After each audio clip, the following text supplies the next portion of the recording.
गुड़ खिला दिया, हरा चारा खिला दिया, अब हम नहला देते हैं। सुंदरी, ये तो ना कैमरा में हाई बोलते हाई। ये रोलिंग, अरे रोलिंग एंकर लिंक देना था यार, क्या कर रहे हो ये? शिट यार, मैं जा रहा हूँ। हाय, मैं हूँ रिया श्री और आप देख रहे हैं एबीपी लाइव। यूनियन बजट पेश होने के बाद ही महंगाई की जोरदार मार पड़ी है। अमूल जैसे बड़ी कंपनीज ने अपने मिल्क के प्राइजेस में बढ़ोतरी कर दी है। 3 रुपये प्रति लीटर तक प्राइजेस बढ़ा दिए गए हैं। ऐसे में बाकी डेयरी कंपनीज भी अपने मिल्क प्रोडक्ट्स के प्राइजेस में इजाफा कर सकती हैं। हमेशा से एक डिबेट रही है packaged milk versus fresh milk. कई बार उनके स्टोरेज, प्राइसिंग और क्वालिटी और बेनिफिट्स को लेकर काफ़ी डिबेट रहता है। तो आज मैं आई हूँ हिंद राइस गौशाला में। हम यहाँ पर उनके मैनेजर से बात करेंगे, कुछ नई चीज़ें जानने की कोशिश करेंगे और काफ़ी मिथ्स बस्ट करने की कोशिश करेंगे। So let's go.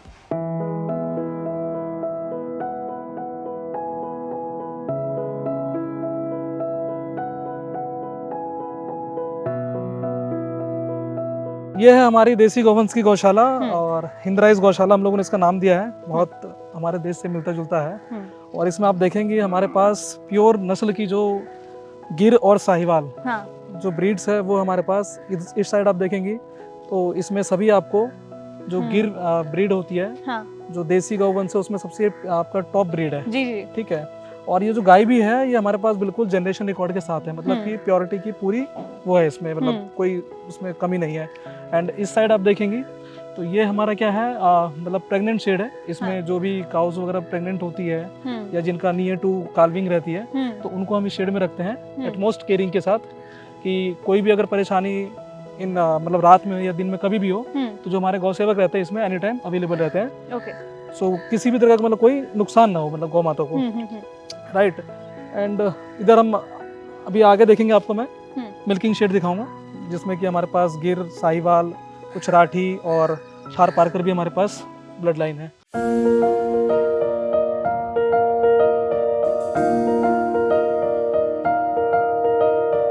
यार आप कर ही रहे तो गुड़ भी तोड़ लेते हैं। तोड़ सकती हूँ ना? हाँ हाँ, हाथों से अगर तोड़ सकते तो बहुत अच्छी बात है। पता नहीं, अच्छा हाथों से तोड़ो। दीपक जी चैलेंज कर रहे हैं। लाओ दीजिएगा एक, देखो।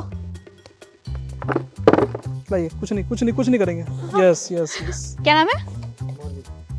मोरनी। ओहो, मोरनी बड़ी प्यारी हो यार तुम। लो एक और खा लो इसी बात पे। बस और नहीं है मेरे दोस्त, और नहीं है। और कौन बचा? काजल। उधर काजल। काजल इज थ्रोइंग टैंट्रम्स। आओ भारती। अब नहीं है भारती, अब नहीं है। सॉरी भारती। और ये कौन नहीं है? मेरी दोस्त। आपका डर निकल जाएगा गाय से। अब तो मुझे नहीं लगता कि अब मैं इतना डरूंगी। तो क्या कैसे सबको ऐसे करके खिलाना है? दे दो तो अपने आप खा लेंगे, मतलब देते चलो आप। हाँ लो दोस्तों, गौ माता, इनको देखो। क्या नाम है? सुंदरी। सुंदरी। यस, एकदम करेक्ट नाम। गुड़ खिला दिया, हरा चारा खिला दिया, अब हम नहला देते हैं इनको। जाओ अजय, थोड़ा हाथ मार दो। मैं मार दी। मग दीजिएगा। ठंड में नहला रहे हैं, इसलिए गुस्सा हो रही है।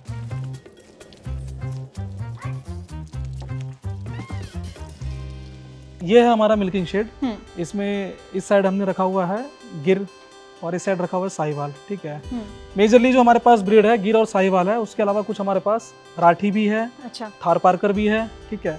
और बहुत जल्द और भी जो हमारी देसी गौवंश की जो ब्रीड्स है उनपे यहाँ पर इस गौशाला में हम लेके आने वाले हैं, तो बहुत जल्द आपको देखने को मिलेगा। अच्छा, शायद आप दोबारा जब नेक्स्ट विजिट करेंगे बिल्कुल तो कुछ और 2-4 मतलब जो देसी गौवंश की हमारी ब्रीड है उनको आपको देखने का मौका मिलेगा। तो इधर थोड़ा कैमरा देखेंगे आप। ये जितनी भी साइड में आपको दिख रही है सब अभी आराम कर रही है, बिकॉज दिन का टाइम है, उनको धूप मिली है and they like very much, मतलब जो धूप वगैरह मिलता है धूप से इनको बहुत प्यार है मतलब। और वैसे भी थोड़ा बहुत अभी ठंड का टाइम चल रहा था तो मौसम में आज थोड़ा अच्छा लग भी रहा है इनको देखने में।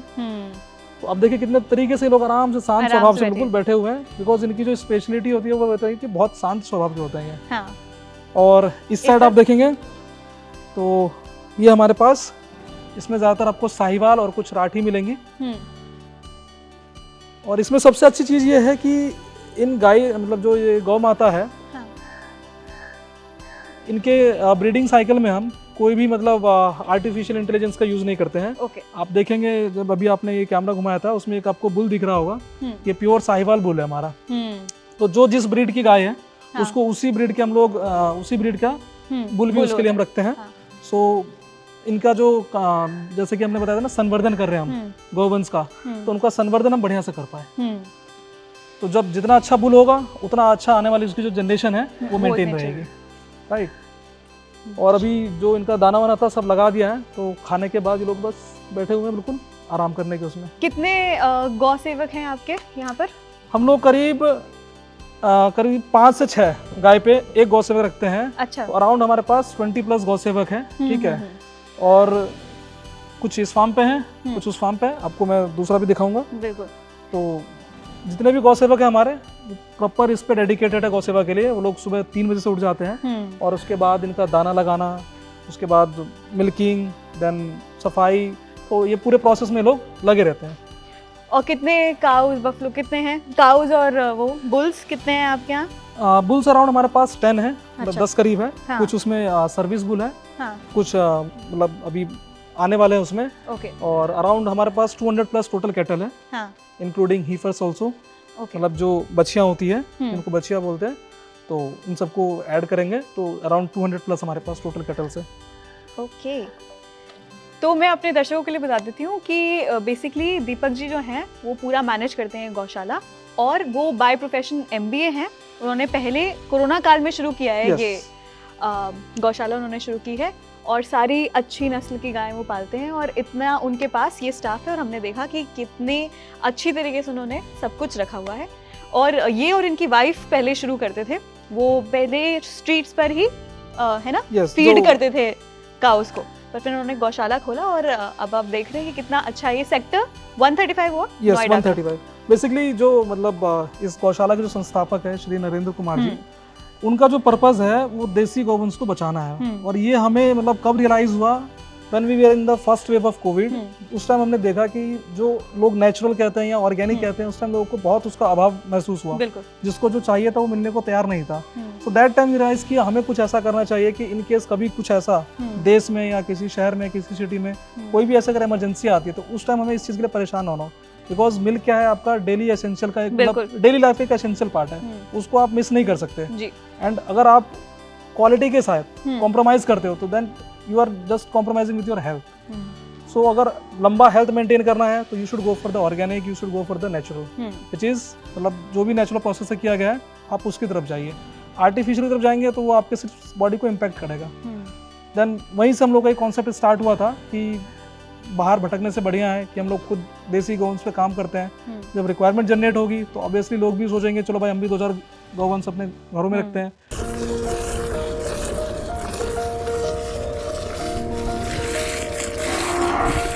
हमारे पास इंफ्रास्ट्रक्चर है और कुछ लोग ऐसे होते हैं जिनका गाय पालने का मन है बट वो नहीं कर सकते बिकॉज यू नो कि अर्बन एरियाज में लोग रहना मुश्किल है, तो वो गाय कहाँ से पालेंगे। बिकॉज गाय पालने के लिए आपको उसको रखने के लिए एक अलग से शेड देना पड़ेगा, देन उसके खाना पीना काफ़ी चीज़ें होती है। तो हम लोग ये भी कहते हैं कि अगर आप नहीं कर सकते तो आप हमें दे दो गाय लेके, उसको हम पालेंगे, जो उसका दूध होगा वो आप लो। मतलब एटलीस्ट आप जो चीज़ आपको चाहिए कंज्यूम करने के लिए, जो आपके डेयरी एसेंशियल का पार्ट है, आपके वो भी कंप्लीट हो जाएगा। एंड जो हमारा पर्पस है जो देसी गौवंश को बचाने का, वो भी होता रहेगा। और जब अभी ऑफ कैमरा जब हम बात कर रहे थे कि कितना खर्चा आता है, क्या आता है, थोड़ा सा उसके बारे में बताइए। देखिए, मैं अगर आपको एक एक बाइफर्केशन दे दूं तो आप पीछे मेरे देख रहे हैं ये हरा चारा है, ठीक है। अगर इसको आप बाहर मार्केट से परचेज करते हैं तो मिनिमम आपको 4 से 5 रुपए पर केजी मिलता है, ठीक है। लेकिन हम लोग क्या करते हैं, हम लोग खुद अपना खेत लीज पे लेके और उस पे जो ऐसे हमारे गौशाला का जो गोबर होता है उसका हम लोग क्या करते हैं खाद में कन्वर्ट करके उसको, देन उससे हम लोग खेती करते हैं। अच्छा। चारा उगाते हैं, देन उस चारे को हम लोग यहाँ पे लाके और फिर उसके बाद ये मशीन सामने दिख रहा है उसमें काट के हम लोग देते हैं। तो मिनिमम इसकी कॉस्टिंग आपका मान के चलो, अगर ये भी हम करते हैं तो 3 रुपए पर मतलब 2 से 3 रुपए पर केजी आता है। और पर डे का हमारा है 1000 केजी, यानी कि आपका 100 कुंटल हो गया, सॉरी 10 कुंटल हो गया। तो 10 कुंटल की आप कॉस्टिंग देख सकते हैं, 1000 into 3 मतलब 3000 रुपीज का तो सब चारा हो गया।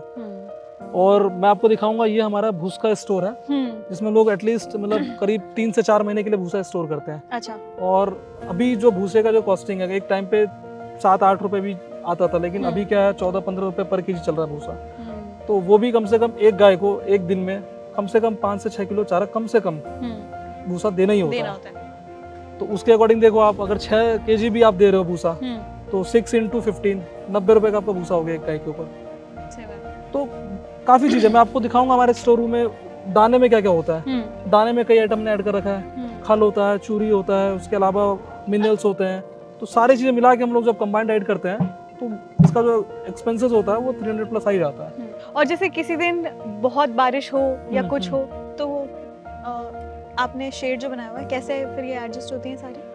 बेसिकली क्या है, जब बारिश वगैरह होती है तो गाय सब अंदर बंधी होती है, ठीक है। अच्छा। फिर जब बारिश रुक जाती है तो उसके बाद देख रही है आप पूरा ये ओपन एरिया है, तो इसमें आके गाय अपना घूमना फिरना चालू कर देती है और धीरे धीरे अपना पानी जो पूरा है वो एब्जॉर्ब हो जाता है।